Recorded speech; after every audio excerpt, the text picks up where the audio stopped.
America is a land of heroes, a place where greatness is born, where destinies are forged, and where legends come to life. This is the home of Thomas Edison and Teddy Roosevelt, of many great generals, including Washington, Pershing, Patton, and MacArthur. This is the home of Abraham Lincoln, Frederick Douglass, Amelia Earhart, Harriet Tubman, the Wright brothers, Neil Armstrong, and so many more. This is the country where children learn names like Wyatt Earp, Davy Crockett, and Annie Oakley. This is the place where the Pilgrims landed at Plymouth and where Texas patriots made their last stand at the Alamo. The American nation was carved out of the vast frontier by the toughest, strongest, fiercest, and most determined men and women ever to walk on the face of the earth. Our ancestors braved the unknown, tamed the wilderness, settled the Wild West, lifted millions from poverty, disease, and hunger, vanquished tyranny and fascism, ushered the world to new heights of science and medicine, laid down the railroads, dug out the canals, raised up the skyscrapers. Our ancestors built the most exceptional republic ever to exist in all of human history, and we are making it greater than ever before. This is our glorious and magnificent inheritance. We are Americans, we are pioneers, we are the pathfinders. We settled the new world, we built the modern world, and we changed history forever by embracing the eternal truth that everyone is made equal by the hand of Almighty God. America is the place where anything can happen. America is the place where anyone can rise. And here, on this land, on this soil, on this continent, the most incredible dreams come true. This nation is our canvas, and this country is our masterpiece. We look at tomorrow and see unlimited frontiers just waiting to be explored. Our brightest discoveries are not yet known. Our most thrilling stories are not yet told. Our grandest journeys are not yet made. The American age, the American epic, the American adventure has only just begun. Our spirit is still young, the sun is still rising, God's grace is still shining, and my fellow Americans, the best is yet to come.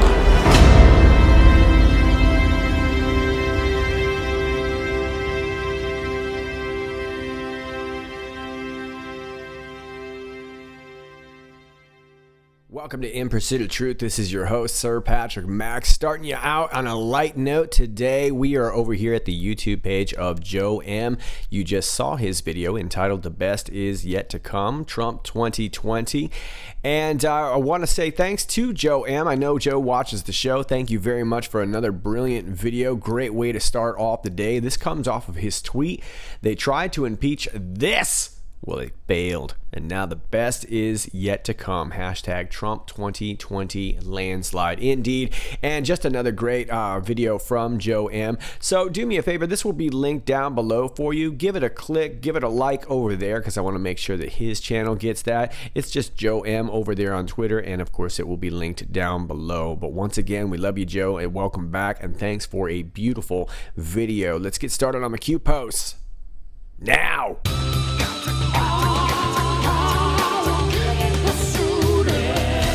Post 3840 comes in at 12 o'clock on the dot. Well, I guess it's 26 seconds after 12 o'clock if you're really getting specific. But anyway, we get this Twitter link to Joe M, which is what I just showed you, and it took you to the video that we just watched. So congratulations, Joe M. Q digs your video too, and for good reason. It's because it was dope. Let's move on to 3841. 14 minutes after the hour of 12, we get this screenshot from an older Q post from February 12, 2019. And this was a link to a Fox News article here that you're looking at. FBI scrambling to respond to Clinton lawyer amid Wiener laptop review. And then it goes on to show a lot of the FBI that's been let go. We've seen this for quite some time. We've gone through this for quite some time. A lot of these names should be fairly familiar to you. Comey, McCabe, Ribicki, Baker, Priestap, Strzok, Page. I don't know if it's Corton or Cortan. I've always said Cortan. Campbell, Steinbach, Galacalone, You'll Never Walk Alone, James Turgle, Greg Bauer, and Trisha Anderson. So a lot of these people we already know. They've already been fired, forced out of business, right? But I also want to remind you, and I spoke about this the other day, remember that after the FBI actually found these emails and they found this laptop, it was only a day later that it was Peter Strzok's wife who was promoted to the associate director position of the SEC. It's probably relevant. Just saying.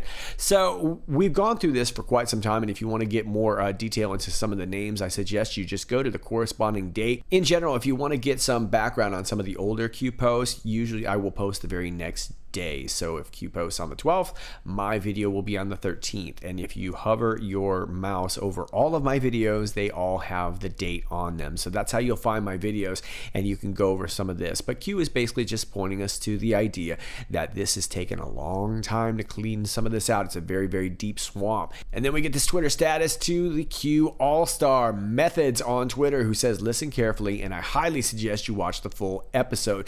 And this is another episode of Glen Beck over there on The Blaze, who's done some great work. Thanks to all of you who've sent it to me. You don't need to send it to me anymore. I've got it. I've already watched it. I am going to watch it again tonight because I've been making videos and haven't been able to really sit down and absorb it all.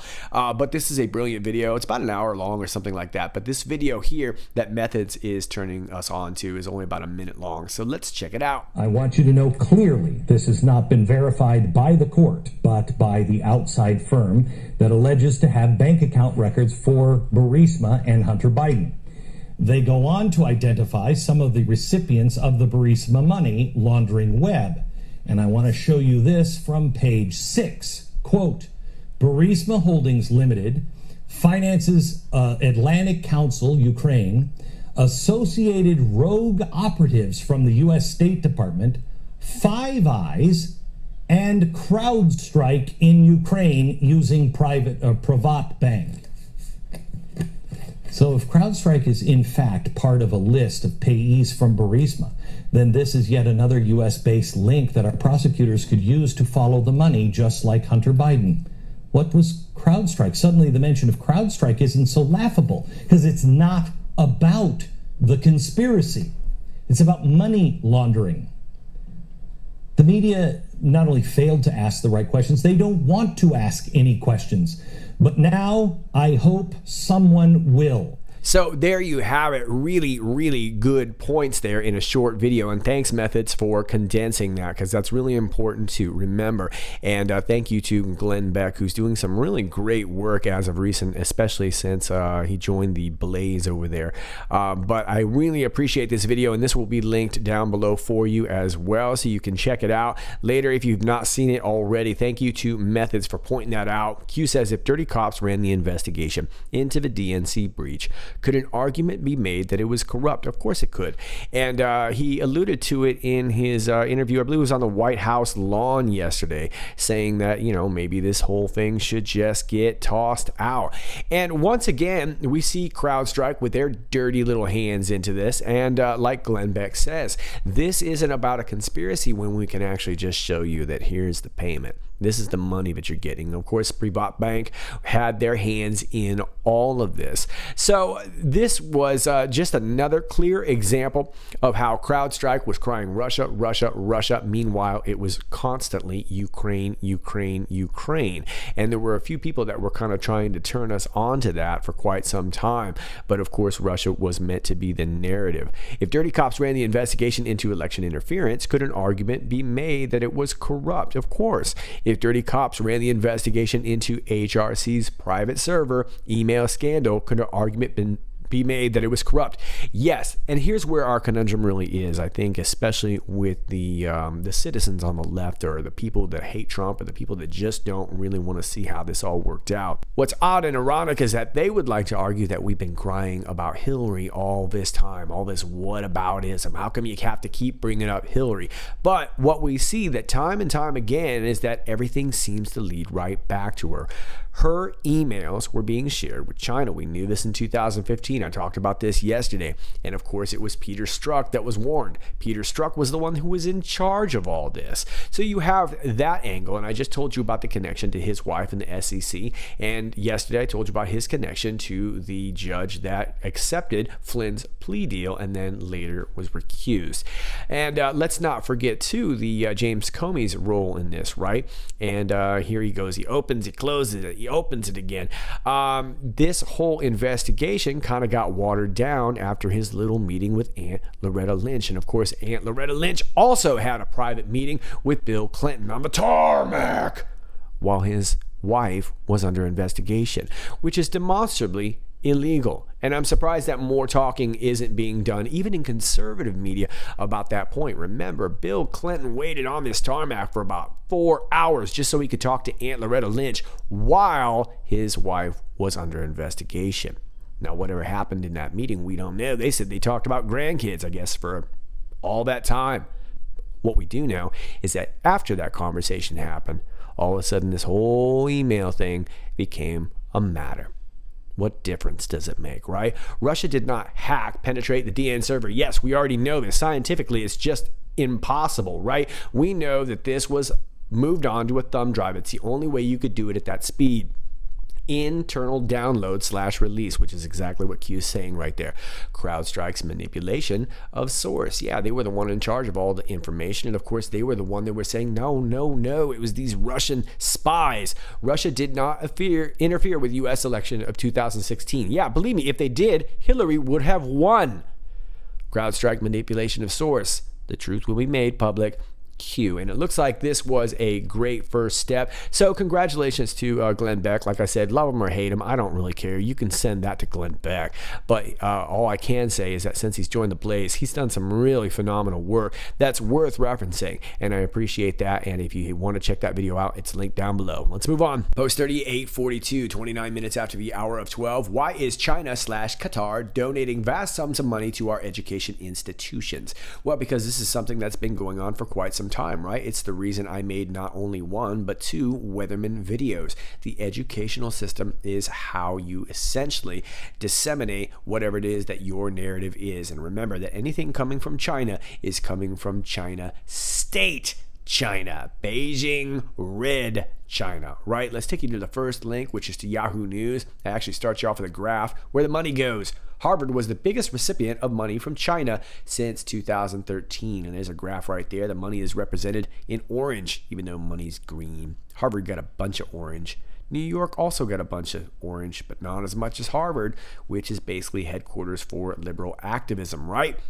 And we saw this also with Saudi Arabia, at least while Prince Alawid bin Talal was in power. And of course, that family got kind of cleaned out when Trump came in, and that stopped some of that money too. So now we're seeing it with China, and we're seeing it with Qatar. And of course, these people love to make some trouble. Even though the UAE is a relatively stable region, Qatar is always kind of up in the business. But that's another story. Anyway, there's your graph, orange graph bad. Trade tensions between Beijing and Washington have been building for years, leading the Trump administration to label the Asian nation a threat to the world. Yet the tally of gifts and contracts from China to U.S. universities since the start of 2013 is approaching $1 billion. About 115 colleges got monetary gifts, contracts, or both from sources in mainland China in the 6.5 years through June, according to a Bloomberg analysis of U.S. government data. The leader was Harvard University, which pulled in $93.7 million. That's a ton of money going to one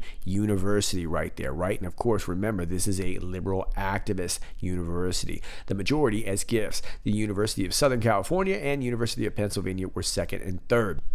China and its citizens are playing a greater role in U.S. campus life, even as President Donald Trump wages a trade war against the world's second largest economy. Yeah, and a lot of this has to do with stifling groups like Huawei from getting into the nation, because that's really what they want to do, is they want to set up this 5G network. And that, of course, is why Donald Trump is trying to combat this by introducing Space Force. So it's not really so much that we want to plant a flag on Mars. It's because we really, really want to get control of the 5G network, because if we don't, China's going to basically corner the market. The Asian nation was the biggest contributor in the period after Qatar at $1.8 billion and the UK at $1.1 billion. The closer ties may be in jeopardy after the arrest of a Harvard chemistry professor accused of lying about his connections to China and concealing payments to him from a Chinese university. Yeah, we're starting to see more and more stories like this popping up, right? I did a whole series on this, slightly unrelated, but when we were talking about all the corn tweets, if you want to check out my video entitled 42B, simple to the letter, the number 42 and the letter B, and this is about some of these Chinese nationals who were coming over here going to Iowa, and they were stealing cloning seeds, and they were taking them back to China and basically messing with cloning corn seeds and all kinds of seeds. But this is a really, really big business. You clone seeds, you can do a lot of things to the people it feeds. So this was really, really a big mess, and it seems like more and more we're seeing a lot of Chinese nationals coming over here and getting in quite a bit of trouble. And of course, they're also being educated here too. China is a threat to the world in a sense because they're building a military faster than anybody. Yes, remember, they've got a big chunk of the 5G market already. And frankly, they're using US money. Perfect for them, right? Trump told reporters at a press conference in September as he discussed global trade with Australia's Prime Minister. Yes, and you've heard President Trump say all along, hey, I don't blame them, right? He's always saying, hey, we got to stop getting taken advantage by China. But he always says, but I don't blame them. Yeah, exactly. I don't blame them either. This is exactly what China has always wanted to do. And they don't care if it takes them another 1,000 years to do it. That's what they're going to do. Last week's arrest came as the U.S. combats what it says is intellectual property theft and corporate espionage orchestrated by Beijing. Now, forgive me, I'm talking off the top of my head here, but Trump had put out some tweets a while back, and we were kind of theorizing they were missing the letters I and P, if you remember. And I was theorizing back then that was what Trump was talking about.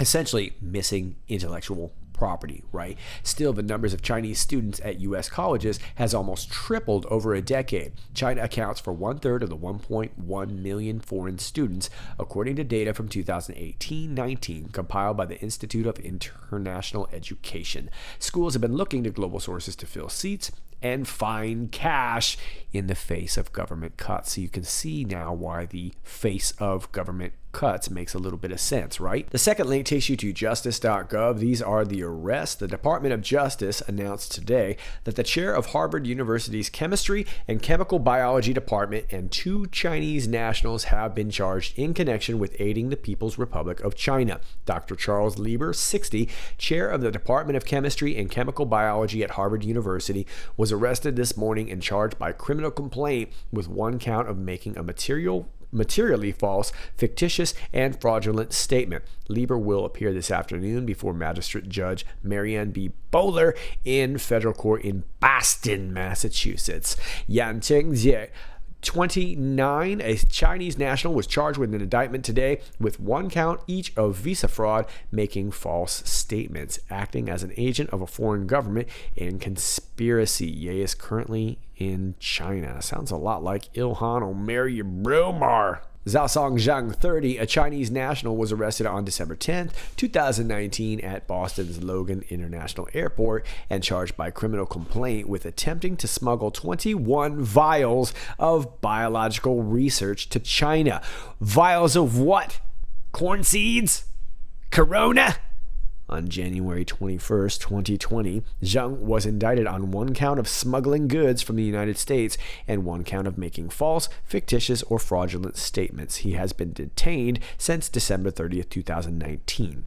Okay, well, here's the deal right here. According to court documents, since 2008, Dr. Lieber, who has served as the principal investigator of the Lieber Research Group at Harvard University, which specializes in the area of nanoscience, has received more than $15 million in grant funding from the National Institutes of Health and Department of Defense. Department of Defense!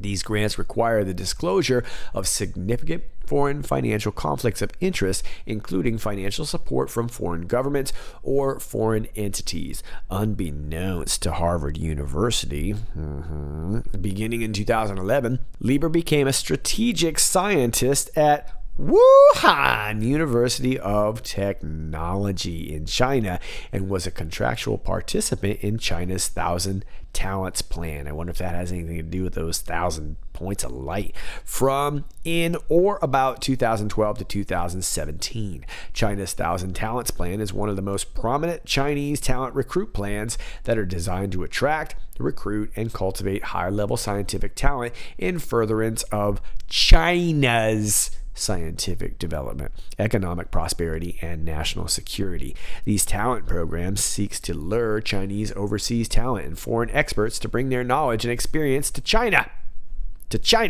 and reward individuals for stealing proprietary information. Under the terms of Lieber's 3-year 1,000 Talents contract, WT paid Lieber $50,000 per month, living expenses of up to 1 million Chinese yuan, approximately $158,000, and awarded him more than $1.5 million to establish a research lab at WUT. In return, Lieber was obligated to work for WT not less than 9 months a year by declaring international cooperation projects, cultivating young teachers and PhD students, organizing international conferences, applying for patents. Yeah? Are we all together on this? Applying for patents, like maybe a virus or maybe a vaccine to a virus, and publishing articles in the name of WT. Okay, you get the idea. So there you have it, ladies and gentlemen. It is no secret that China has aspirations to expand, if you will, and it looks like Trump is at least doing his best as president to try and put the scabotch on it. Those are your Q posts. Let me leave you with this from Catherine Herridge over there at CBS.